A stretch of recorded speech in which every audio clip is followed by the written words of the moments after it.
আসসালামু আলাইকুম, আশা করি সবাই ভালো আছেন।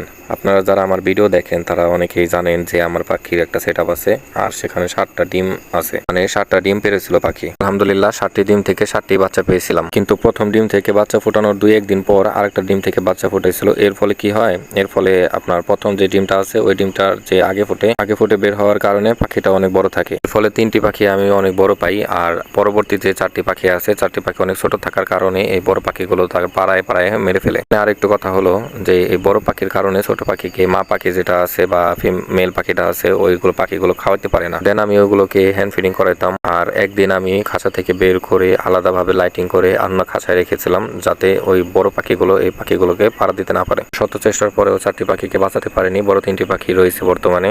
আর এই পাখিগুলো আপনাদের একটু দেখাই নিচে নামিয়ে। এই হলো আমার ছোট গুলোমূলো 3টি পাখি। তো আল্লাহর রহমতে এখন 3টি পাখি সুস্থ আছে আর স্বাভাবিক আছে। সবাই দোয়া করবেন।